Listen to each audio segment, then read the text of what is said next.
அமெரிக்காவோட பிரஸ் செக்ரட்டரியான கெரோலின் அவர்கள் press meeting குடுக்கும்போது, ஒரு பீஸ் டீல் ரெடி ஆகப் போகுது. இதுல 2 சைடுக்குமே கொஞ்சம் அன்ஹேப்பியா தான் இருக்கும். ஆனா, அமைதிக்காக இத ஒத்துக்கிட்டு தான் ஆகணும். இத சைன் பண்ணி தான் ஆகணும் அப்படிங்கிற சொல்றாங்க. ரஷ்யா சில விஷயங்கள விட்டுக் குடுக்குறாங்க. அதாவது மினரல் டீல். இத புட்டின் அவர்களே தெளிவா சொன்னதா சொல்லியிருக்கிறாங்க. அமெரிக்காக்கு இணைஞ்சு செயல்பட்டு அங்க இருக்கக்கூடிய மினரல்லாம் பார்த்தீங்கன்னா, நாங்க சேல் பண்றோம் அப்படிங்கிற சொல்லியிருக்காங்க. அங்க இருக்க கம்பெனிஸ் இன்வெஸ்ட் பண்ணி, இங்க இருக்கக்கூடிய மினரல்ஸ்க்கு பார்த்தீங்கன்னா, ரஷ்ய அதிபர் விளாடிமிர் புட்டின் அவர்கள் உக்ரைன்ல மட்டும் இல்ல, ரஷ்யாலயும் இருக்கக்கூடிய மினரல்ஸ் எடுக்கிறதுக்காக ஒப்பந்தம் போடுறதுக்கு தயாரா இருக்கிறதா சொல்லப்பட்டு வருது. ஸோ சில விஷயங்கள் அமெரிக்காக்கு என்ன தேவ? அதாவது இதுக்கு முன்னாடி பல அனலிஸ்ட்டாலும் பிரபலமா சொல்லிட்டு இருந்த ஒரு விஷயம். ரஷ்யாவ பிரேக் பண்ணி சின்ன சின்ன நாடுகளா மாத்தி, அங்க இருக்கக்கூடிய அணு ஆயுதங்கள் எல்லாத்தையுமே டிஸ்மேண்டில் பண்ணிட்டு, அந்தந்த நாடுகளோட ஒப்பந்தம் போட்டு, பல நாடுகள உருவாக்கி, அந்தந்த நாடுகள் கிட்ட ஒப்பந்தம் போட்டு, அங்கங்க இருக்கக்கூடிய வளங்கள் எடுக்கிறதுக்காக தான் இது போல பல விஷயங்கள் நடந்துகிட்டு இருக்கு அப்படிங்கிறது போல பிரதானமான ஸ்டேட்மெண்ட்ஸ் இருந்துச்சு. ஆனா இப்போ அது ஈஸியா அவங்களுக்கு கிடைக்குது இல்லையா? அது பிரச்சனை தான், போர் தான், ரஷ்யா உடையல. ஆனா இந்த மினரல் டீல் பார்த்தீங்கன்னா, அவங்களுக்கு கிடைக்குது. அதான் இதுல இருக்கக்கூடிய ஒரு அட்வான்டேஜ். இதுக்கப்புறம் இன்னொரு மிகப்பெரிய அட்வான்டேஜ் இருக்கு. 2வது ரஷ்யா பார்த்தீங்கன்னா, இது போல தொடர்ந்து சண்டை பண்ணிக்கிட்டே இருக்கலாம்ல, என்கேஜ் பண்ணிக்கிட்டே இருக்கலாம்ல அப்படிங்கிற ஒரு கேள்வி வரும். ஆனா இப்போதைக்கு ஃபோக்கஸ் எல்லாமே மிடில் ஈஸ்ட் பக்கத்துலயும், சைனா பக்கத்துலயும் திரும்பிட்டு இருக்கு.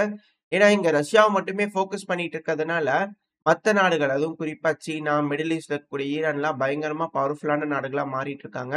இது அமெரிக்காக்கு இக்கட்டான சூழ்நிலையை உருவாக்குது. ஸோ இதனால தான் அவங்களோட கான்சன்ட்ரேஷன் இப்ப ஈரோப்ப விட்டுட்டு, மிடில் ஈஸ்ட் கிட்டயும், அடுத்தது சைனா இந்த பசிபிக் தட்டுலயும் பார்த்தீங்கன்னா, அவங்களோட கண்ணு திரும்புது. இப்போ இந்த இடத்துல உக்ரைன்ல பார்த்தீங்கன்னா, பீஸ் டீல கொண்டு வரணும் அப்படின்னு அமெரிக்கா முடிவெடுத்ததுக்கான இன்னொரு மிக முக்கியமான காரணம் என்னன்னா, ஒரே ஒரு விஷயம் உக்ரைனோட ராணுவ வீரர்கள். இப்போ உக்ரைன்ல பார்த்தீங்கன்னா, 8,00,000 ராணுவ வீரர்கள் கிட்ட இருக்கலாம். Well trained. அது மட்டும் இல்லாம நவீன கால போருக்கு பயிற்சி எடுக்கக்கூடிய ஒரு வீரர்கள். பல மாத காலமா போர்லயே இருந்திருக்காங்க. இப்ப அவங்களலாம் கொண்டு போய் உக்ரைன்ல விட்டாங்க அப்படின்னா, அது ரொம்ப சிக்கல் தான். 2வது அந்த வீரர்கள், ஏன்னா அவங்களுக்கு பிடிஎஸ்டி அது போல சொல்லுவாங்க. இது போல போர்ல இருந்துட்டு பார்த்தீங்கன்னா, அவங்க சிவிலியனா வாழும்போது, அவங்க ரொம்ப மென்டலி அஃபெக்ட் ஆவாங்க. ஏகப்பட்ட சிக்கல்கள் வரும். 2வது பீஸ்ஃபுல்லான ஒரு என்விரான்மென்ட் இருக்குமானா, அது சிக்கல் தான். ஏகப்பட்ட விஷயங்கள் இருக்கு. 2வது அவங்களுக்கு வேணுங்கிற பணம். அவங்களுக்கு என்ன வேலைக்கு போவாங்க, அவங்களுக்கு என்ன பணம் கிடைக்கும் அப்படிங்கிற ஏகப்பட்ட விஷயங்கள் இருக்கு. ஏன்னா, ஃப்ரண்ட் லைன்ல அதிகமா பணம் சம்பாரிக்கலாம். ஆனா, வீட்ல போய் அவங்க ஒரு வேலை செய்றாங்க அப்படின்னா, அவங்களுக்கு கிடைக்குமா? அப்படின்ற கேள்விகள் இருக்கு. நார்மலா ஒரு கம்பெனிக்கு போறாங்க, வேலை கிடைக்குமா? 2வது உக்ரைன ரீகன்ஸ்ட்ரக்ட் பண்ணும். உக்ரைன ரீகன்ஸ்ட்ரக்ட் பண்றதுக்கே 520 பில்லியனுக்கு மேல பணம் செலவாகும்னு சொல்றாங்க. அது 1 வருஷம், 2 வருஷத்துலலாம் கன்ஸ்ட்ரக்ட் பண்ண முடியாது. ஆல்ரெடி மிடில் ஈஸ்ட்ல ஏகப்பட்ட சிக்கல்கள் போயிட்டு இருக்கு. ஸோ இது போல சூழல்கள்லாம் இருக்கனால, அந்த ராணுவ வீரர்கள் என்ன செய்வாங்க? இதுதான் இங்க இருக்கக்கூடிய மிகப்பெரிய கேள்வி. 1 ரஷ்யா கீவ பொலிட்டிக்கலி கண்ட்ரோல் பண்றாங்க அப்டின்னா, அந்த 8,00,000 வீரர்கள் ரஷ்யாவோட சேர்ந்துருவாங்க. ரஷ்யா ஆல்ரெடி இருக்கக்கூடிய ராணுவ வீரர்களோட இது டபுள் த சைஸா மாறிருவாங்க. அது ஈரோப்புக்கு இன்னுமே த்ரெட்டா போயிரும். சரி ஓகே. இப்போ உக்ரைன யூரோப்பியன் யூனியன் கூட சேர்த்திடலான்னா, அந்த 8,00,000 வீரர்கள் யூரோப்ல இருப்பாங்க. ட்ரெயின் ஆயிட்டே இருப்பாங்க. நேட்டோவோட ட்ரெய்னிங் பண்ணிக்கிட்டே இருப்பாங்க. நேட்டோவோட ஆயுதங்கள பெருமளவுல யூஸ் பண்ணுவாங்க. அப்புறம் இங்கிலீஷ் பெருமளவுல பேரியரா இருந்தது இல்லையா? அந்த பேரியர் எல்லாத்தையும் உடைச்சுட்டு பெருமளவுல பார்த்தீங்கன்னா, அவங்களோட அடாப்ட் ஆக ஆரம்பிச்சுருவாங்க. எந்த டைம்லயும் இம்மீடியட்டா ரஷ்யாக்கு எகெயின்ஸ்டா பார்த்தீங்கன்னா, அவங்கள மொபைலைஸ் பண்ண முடியும். அது ரஷ்யாக்கு மிகப்பெரிய த்ரெட்டா இருக்கும். ஸோ இங்க சிக்கலா இருக்கிறது இந்த 8,00,000 வீரர்கள். சரி இந்த 8,00,000 வீரர்களுக்கு செலன்ஸ்கி அவர்களால ஃபண்ட் பண்ணி உள்ள உட்கார வச்சு மெயின்டெயின் பண்ண முடியுமானா, ரஷ்யா அதுக்கு ஒத்துக்க மாட்டாங்க. 2வது உக்ரைன் கிட்டயே அந்த அளவுக்கு பணம் கிடையாது. 8,00,000 வீரர்கள மெயின்டெயின் பண்ற அளவுக்கு. அதுக்கே ஈடு வரணும். சரி ஓகே. இது போல சிக்கல்கள் இருக்கு. இப்போ ஒரு டிராஃப்ட் ரெசல்யூஷன் பார்த்தீங்கன்னா, உக்ரைன்ல பாஸ் ஆகுது. அதாவது உக்ரைனோட ராணுவ வீரர்கள்லாம் இருக்கிறாங்க இல்லையா? நாட்டோட தேவைக்கு, அதாவது இப்போ உக்ரைனோட நாட்டுக்கு இன்ட்ரெஸ்ட் வேற வந்துருச்சு. எப்படி அமெரிக்காக்கு இன்ட்ரெஸ்ட் இருக்குது, ரஷ்யாக்கு இன்ட்ரெஸ்ட் இருக்கு. அதே போல இப்போ உக்ரைனோட நாட்டுக்கு இன்ட்ரெஸ்ட் வந்துருச்சு உலகத்துல. ஸோ அதனால உக்ரைனோட நாட்டோட இன்ட்ரெஸ்ட்ட பாதுகாக்கிறதுக்காக, வேற நாடுகள்ல கூட ராணுவத்த டிப்ளாய் பண்ணிக்கலாம். அப்படிங்கிற உள்ள ஒரு சட்டங்கள் பார்த்தீங்கன்னா, இயற்றப்பட்டிருக்கு. அது பாஸும் ஆயிருக்கு. அதுவும் இப்போ ரஷ்யா, உக்ரைன் பிரச்சனை நடந்துட்டு இருக்கு. ஆளுங்களே இல்ல அப்படின்ற குற்றச்சாட்டுகள் இருக்கு. அதுவும் டிசிசி எம்ப்ளாயீஸ் எந்த அளவுக்கு வேட்டையாடுறாங்க. இத விட இன்னும் கருண கொடூரமான வீடியோலாம் இருக்கு. நம்ம ஏதோ 1, 2 செலக்ட் பண்ணி நான் உங்களுக்கு எட்டு தொடர்ந்து காமிச்சுக்கிட்டு இருக்கேன். அதுல இதுவும் ஒரு வீடியோ. அதாவது கால்ல பார்த்தீங்கன்னா, பூட்ஸ் மிலிட்டரி பூட்ஸ் வச்சு அடிச்சு, இந்த உள்ள தள்ளுறது இது போல விஷயங்கள்லாம் இருக்கு. அந்த டைம்ல இது போல வரும்போது, இந்த டிசிசி கமிஷனர் வந்து பார்த்தீங்கன்னா, பிரஸ் மீட்ல இதுக்கு மேல சிட்டிசன்ஸ நாங்க நியாயமா நடத்துறோம். மரியாதையா நடத்துறோம் நாங்க. மரியாதை எந்த அளவுக்கு குடுக்குறாங்க அப்படிங்கிறத நம்மளால பார்க்க முடியுது. ரொம்ப சிக்கல் தான். நீங்க புரிஞ்சுக்குவீங்கன்னு நெனைக்கிறேன். ஸோ இது போல கன்டினியூஸா உக்ரைன்ல மொபைலைஸ் பண்ணிட்டே இருக்கும்போது, இது போர். இந்த போர்ல வந்து எந்த அளவுக்கு அட்வான்டேஜ் எல்லா நாடுகளும் எடுத்துக்க முடியுமோ, அத எடுத்துக்கிட்டு இருக்காங்க. நம்ம நாட்டுல போர் நடக்குது. வந்து ட்ரெயின் ஆங்க அப்படிங்கிறது போல கூட்டிட்டு போறாங்க. ட்ரெயின் ஆன நபர்கள இங்க தான் யூஸ் பண்ணணும்னு இல்ல. இப்போ ஒரு அக்ரீமெண்ட் போட்டாங்க வேற நாடுகளுக்கு யூஸ் பண்ணலான்னு. ஸோ பெருமளவுல உக்ரைனோட ராணுவ வீரர்கள வந்து உக்ரைன்லருந்து எடுக்க முடியுது. இத வந்து நம்ம முன்னாடி சொல்லியிருப்போம். இந்த உலகப் போர் 1ஆ இருக்கட்டும், 2ஆ இருக்கட்டும், இந்தியாலருந்து பெருமளவுல இது போல பண்ணாங்கன்ட்டு. அதாவது அவங்களுக்கு தேவை வந்து பார்த்தீங்கன்னா, ஃப்ரண்ட் லைன்ல போனா போகணும், சாவுனா சாவணும். இது போல அவங்க இன்ஸ்ட்ரக்ஷன் சொல்றத கண்மூடித்தனமா கேட்கக்கூடிய நபர்கள் யுகேல இருக்காங்களான்னா இல்ல. அவங்க செய்ய மாட்டாங்க. அவங்கலாம் ஆஃபீசர்ஸா இருந்துக்குவாங்க. கீழ செய்ய வேண்டியது வந்து பார்த்தீங்கன்னா, இது போல ஆளுங்க எங்கேயா கிடைச்சாங்கன்னா புடிச்சுட்டு போய் வச்சுக்குவாங்க. ஸோ அதுபோல இங்க நடக்க போதா இதுக்கு மேல அப்படின்ற கேள்விகள் பலருக்கு வந்திருக்கு. ஏன்னா இப்ப இஸ்ரேல் தயாராயிட்டாங்க. இப்போ ஒரு லா பாஸ் ஆயிருக்கு. அடுத்து இஸ்ரேல் வந்து பார்த்தீங்கன்னா தயாராயிட்டாங்க. ஏன்னா இப்போ இஸ்ரேல் டமாஸ்கஸா இருக்கட்டும், ஆ தாராவா இருக்கட்டும், பல பகுதிகள்ல வந்து பார்த்தீங்கன்னா, ஏர் ஸ்ட்ரைக் பண்ணிக்கிட்டு இருக்காங்க. இந்த ஏர் ஸ்ட்ரைக் நடக்கிறதுக்கு முன்னாடியே ஜொலானி அவர்கள் கிட்ட வந்து பார்த்தீங்கன்னா, சொல்லிட்டதாவும், அவர் அந்த பிரசிடென்ஷியல் பேலஸ்லேருந்து வந்து பார்த்தீங்கன்னா, கொஞ்சம் பத்திரமான இடத்துக்கு கூட்டிட்டு போயிட்டாங்க அப்படின்னு கூட சொல்றாங்க. பல இடங்கள்லயும் ஏர் ஸ்ட்ரைக் பண்ணியிருக்காங்க. இதுலருந்து என்ன தெரியுதுன்னா, பல இடங்கள்லயும் கும்பல்கள் கிளம்பியிருக்காங்க சிரியால. அது வந்து இன்னும் நியூட்ரலைஸ் பண்ண முடியல. HTSனால கண்ட்ரோல் பண்ண முடியல அப்படிங்கிறது தான் தெரியுது. இதுல இன்னொரு விஷயம். இந்த சுவைதா ப்ராவின்ஸ் இருக்கு இல்லையா? ஸோ அங்க இருக்கிறவங்க நாங்க தனி. அதாவது எங்கள நாங்களே பாதுகாத்துக்கிறோம். இந்த HTS கண்ட்ரோலுக்கு கீழலாம் வரமாட்டோம் அப்படிங்கிறது போல அவங்க தரப்பு வந்து உருவாகிட்டு இருக்காங்க. இவங்க வந்து பார்த்தீங்கன்னா, இந்த குருதின மக்கள் இருக்காங்க இல்லையா? அவங்கள போலவே இருக்கிறாங்களே அப்படின்ற சந்தேகங்கள் இருக்கு. அதாவது இத வச்சு பார்க்கும்போது, இந்த குர்திஸ்தான் நேரா வந்து பார்த்தீங்கன்னா, சிரியாவையே 2 துண்டுகளா பிரிக்கிற மாரி வந்து பார்த்தீங்கன்னா, ஒரு அலையன்ஸ் உருவாக்கிட்டு இருக்காங்களா? அப்படின்ற கேள்விகள் வருது. ஆல்ரெடி இந்த சிரியால வந்து பார்த்தீங்கன்னா, தெற்கு பகுதியில பார்த்தீங்கன்னா, அமெரிக்காவோட பேஸ் இருக்கு அப்படின்றது பார்த்தோம். அங்கருந்து இவாக்குவேட் ஆகுறேன்னாங்க. பட் ஆனா ஆகல. அந்த இடத்துல இருந்து நீங்க அப்படியே ஒரு லைன் வரைஞ்சு பார்த்தீங்கன்னா, நேரா இஸ்ரேல். இப்போ தான். இப்ப இவங்க வந்து பார்த்தீங்கன்னா, தனி அப்படிங்கறத சொல்றாங்க. இவங்களோட மிலிட்டரி யூனிட்ஸ்லாம் இவங்க வச்சு இவங்க மேனேஜ் பண்ண போறாங்க. இதுக்கப்புறம் இதுக்கு பக்கத்துல இருக்கல்லாம் வந்து பார்த்தீங்கன்னா, இஸ்ரேலோட சேர போறேங்கிறாங்க. அடுத்தது கோலனிட்ஸ்லருந்து முன்னேறி வந்து பல பகுதிகள் இஸ்ரேல் அவங்க கட்டுப்பாட்டுல எடுத்துட்டு இருக்காங்க. இப்ப இத நீங்க மேப்ல பார்க்கும்போது தெரியும். ஏன் இந்த பகுதியில இது போல அலையன்ஸஸ் உருவாயிட்டு இருக்கு அப்படிங்கிறது போல. அதாவது மிடில் ஈஸ்ட் எக்கனாமிக் காரிடோர் அப்படிங்கிறது போல ஒரு விஷயம் நம்ம G20 மாநாட்டுல இந்தியால நடக்கும்போது நம்ம பார்த்திருப்போம். சவுத் ஆப்பிரிக்கால G20 மாநாட்டுல எல்லாரும் ஒத்துக்கிட்டாங்க.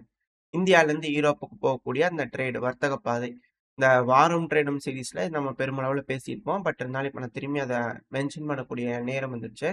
ஏன்னா, இந்த மிடில் ஈஸ்ட் எக்கனாமிக் காரிடோர்ல வந்து பார்த்தீங்கன்னா, இஸ்ரேலோட ஹைஃபா போர்ட் ரொம்ப ரொம்ப முக்கியம். இப்ப அந்த வழியா வந்து பார்த்தீங்கன்னா, ஒரு விஷயம் நடக்குது அப்டின்னா, நேரா இந்த சிரியா சிரியால இருந்து எந்த ஒரு அட்டாக்கும் இல்ல எதுவும் நடந்துறக்கூடாது. ஸோ அது ஒரு பஃபர் ஜோனா ஆக்ட் ஆகும்.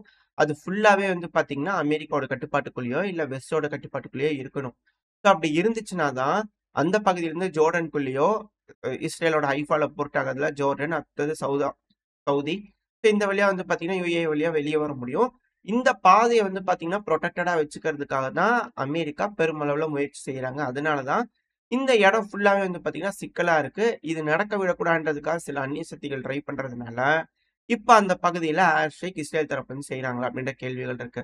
இப்போ இந்த ஒரு ப்ராஜெக்ட் வந்து பார்த்தீங்கன்னா முடியக்கூடிய ஸ்டேஜ்க்கு வந்துகிட்டு இருக்கு. சீக்கிரமா செஞ்சு முடிக்கணுன்ற ஸ்டேஜ்க்கு வந்துகிட்டு இருக்கா. அதே போல இன்னொரு ஒரு ப்ராஜெக்ட் இருக்கு. சபஹார் போர்ட். ஈரானோட போர்ட் இருக்கு இல்லையா? இப்ப அந்த போர்ட்ல வந்து அந்த பகுதினாலே ஒரு சிக்கலான ஒரு பகுதி தான். இங்க எப்படி சிக்கல் இருக்கோ, அதே போல அங்கேயும் சிக்கல் இருக்கு. ஈரான் 6 சஸ்பெக்ட்ஸ வந்து பார்த்தீங்கன்னா பிடிச்சிருக்காங்க. அவங்கலாம் தீவிரவாதிகள் அப்படிங்கிறது போல ஐடென்டிஃபை பண்ணி. ஏன்னா அந்த ப பொ பகுதியில வந்து பார்த்தீங்கன்னா, அதுவும் ஈரானோட தெற்கு பகுதியிலாம் வந்து பார்த்தீங்கன்னா, ரொம்ப சிக்கலான ஒரு பகுதி. ஏன்னா, அந்த இடத்துல பலுசிஸ்தான் ரீஜன் இருக்கு இல்லையா? பாகிஸ்தானோட பார்டரா இருக்கிறாங்க இல்லையா? ஸோ அது வந்து பார்த்தீங்கன்னா, உங்களுக்கு நார்மலி தெரிஞ்சது தான். பாகிஸ்தானுக்குள்ளேயும் அந்த பலுசிஸ்தான் மக்கள் இருக்காங்க. இங்கேயும் இருக்காங்க. ஃபியூச்சர்ல அவங்களுக்கு சிக்கலானாலும் ஆச்சரியப்படுறதுக்கு இல்ல. இத பாகிஸ்தான் வந்து பார்த்தீங்கன்னா, அவங்களுக்கு சாதகமா பயன்படுத்தி இந்த இடத்துலயும் ஏற்றுமதி பண்றாங்க. இந்தியாவுக்கு ஏற்றுமதி பண்றாங்க. அதுல எந்த ஒரு மாற்றமும் இல்ல. இப்போ இந்த சபஹார் போர்ட் மட்டும் ஃபுல் ஃப்ளெட்ஜ்ல ஸ்விங் ஆக ஆரம்பிச்சுருச்சுன்னா, இந்தியாவுக்கு 2 ரூட் இருக்கு. ஒண்ணு வந்து பார்த்தீங்கன்னா, இந்தியா, ஈரான் வழியா ரஷ்யாவுக்கு போறது. அங்கிருந்து யூரோப்புக்கு போய்க்கலாம். என்ன வேணா செஞ்சுக்கலாம். ஸோ அதுதான் இங்க இருக்கக்கூடிய விஷயமே. இந்த வர்த்தக பாதை வந்து பார்த்தீங்கன்னா, இரு தரப்புலயும் சேஃப்டி பண்ணிக்கணுன்றதுக்காக தான் இங்க நடக்கக்கூடிய எல்லா விஷயங்களும் நடந்துகிட்டு இருக்கு. இப்ப அமெரிக்கா ஒரு சாங்ஷன ஈரான் மேல போட்டிருக்காங்க. இப்ப ஈரான் மேல போடுறதுனால, நமக்கும் பெருமளவுல பாதிப்புகள் இருக்கா? அதுவும் நம்மளோட இண்டிவிஜுவல்ஸுக்கும் பெருமளவுல அந்த சாங்ஷன்ல சிக்கியிருக்காங்க. அதனால சிக்கலாகுமானா, வேற கம்பெனியா வாங்கிக்க வேண்டியதுதான். வேற வழி இல்ல. அது மட்டும் இல்லாம, இப்ப ரஷ்யாவோட ஆயிலா இருக்கட்டும், ஈரானோட ஆயிலா இருக்கட்டும், இப்போ இருக்கக்கூடிய எக்ஸிஸ்டிங்ல இருக்கக்கூடிய அந்த பாதைகள்லாம் இருக்கு இல்லையா? வர்த்தக பாதை. இப்ப ரஷ்யாவோட வர்த்தக பாதை பால்டிக் சீ வழியா சுத்தி வருது. 2வது அந்த பக்கம் விளாடிவாஸ்டாக்லேருந்து வருது. இது 2மே சிக்கலா இருக்குன்ற பட்சத்துல, ரஷ்யானால அவங்களோட ஆயில்கள வந்து பார்த்தீங்கன்னா, ஈரான் வழியா ஏற்றுமதி பண்ண முடியும். அதாவது சபகாட் வழியா, போர்ட் வழியா நம்மளுக்கு வந்து கிடைக்கும். இது வந்து ஆல்டர்னேட்டா மாத்தி யூஸ் பண்ணிக்க முடியும். இப்போ இன்கேஸ் பிரச்சனைகள் பெருசாகுது அப்படிங்கும்போது. ஆனா, இப்ப இது போல சாங்ஷன் போடுறதுனால, அந்த இடத்துல வரக்கூடிய ஆயில் டேங்கர்ஸ்லாம் நம்மளுக்கு வருமானா, அது ஒரு சிக்கல் தான். ஏன்னா, ஆயில் டேங்கர்ஸ்லாம் பெருமளவுல வந்து பார்த்தீங்கன்னா, இதுக்கப்புறம் இன்ஸ்பெக்ஷன் பண்றோம். இது வந்து சாங்ஷன் பண்ணப்பட்ட இது அப்படிங்கிறது போல அமெரிக்க தரப்புன்னு சொல்லும்போது, இது எல்லாமே நேவல் பிளாக்கேட். இது போல நேவல் பிளாக்கேட் பண்ணும்போது ஒரு கட்டத்துக்கு மேல, இது எல்லாமே மிக பெரும் போரா வெடிக்கும். அதுல எந்த ஒரு மாற்றமே இல்ல. அதுக்காக தான் இது போல விஷயங்கள் நடக்குது. எல்லாமே சோக் பாயிண்ட்ஸா இருக்கு. இது எல்லாத்தையுமே யாருக்கு பவரா இருக்காங்க நேவலி, அவங்க டாமினேட் பண்ண ஆரம்பிப்பாங்க. இது காலங்காலமா நடக்கக்கூடிய ஒரு விஷயம் தான். ஸோ இதுக்கப்புறம் அந்த பாதை சக்சஸ்ஃபுல்லா இருக்க போது, இந்த பாதையும் சக்சஸ்ஃபுல்லா இருக்க போதுன்ற பட்சத்துல, இருதரப்புலயுமே ட்ரேடு பாதிப்பு இல்லாம இருந்துகிட்டு இருக்கும். அப்படி ஏதோ ஒரு சைடுல பிரச்சனை ஆகுதுங்கும்போது, 2 சைடுமே பிரச்சனையாகும். இல்ல, இன்னொரு சைடுல இருக்கக்கூடிய வர்த்தக பாதைய நம்ம கட்டுப்படுத்தியே ஆகணும்னு நினைக்கிறாங்க அப்படின்னா, இருதரப்புலயும் இது போல மாத்தி மாத்தி அடிச்சுக்கிட்டே தான் இருப்பாங்க. இந்த பிரச்சனை நிக்கவே போறதில்ல. ஏன்னா இப்ப சாங்ஷன் போடுறாங்க அப்படின்னா, அமெரிக்காக்கு அந்த ரூட் இருக்கிறது பிடிக்கல. ஏன்னா அவங்களோட ஆளுமை இல்லாத ஒரு பகுதி. அவங்களுக்கு இஷ்டமா இல்ல இல்லையா? ஸோ இந்த ஒரு காரணத்தினால தான் இஸ்ரேல் எந்த நேரமும் ஈரானோட அணு உலை மேல தாக்குதல் பண்ணிடலாமா? அப்படின்ற கோணத்திலேயே பலரும் சிந்திச்சுட்டு இருக்காங்க. ஏன்னா பிரச்சனை பெருசாகுது. இப்ப இஸ்ரேல் வந்து எப்படி இங்க தாரா பகுதியில அட்டாக் பண்ணிட்டு இருக்காங்க சிரியால. இப்ப அங்க மட்டும் இல்ல. நேரா வந்து பாத்தீங்கன்னா, வெஸ்ட் பேங்க்லயும் வந்து பாத்தீங்கன்னா, பல இடங்கள் இந்த நெபுலா இந்த பகுதியில வந்து பாத்தீங்கன்னா, தாக்குதல் பண்ணிக்கிட்டு இருக்காங்க. உள்ள தொடர்ந்து ராணுவத்த டிப்ளாய் பண்ணிக்கிட்டே இருக்காங்க. இது போல சிக்கல்கள் இருக்கிறதுனால, ஈரான் மேலயும் தாக்குதல் பண்ணிருவாங்களா அப்படின்னு எக்ஸ்பெக்ட் பண்றதுக்கான காரணமே இந்த வர்த்தக பாதை தான். ஏன்னா இந்த இடத்துல வந்து போர் பெருசாகுது அப்படிங்கும்போது, சிரியால வந்து அந்த பகுதி, அந்த வர்த்தக பாதை இப்ப செக்யூர் பண்ணிட்டு இருக்காங்களே, அதுல ஏதோ சிக்கல் ஆகுதுன்னா, இங்கேயும் சிக்கல் ஆகும். இவங்க 2 பேரும் மாறி மாறி அடிச்சுக்குவாங்க.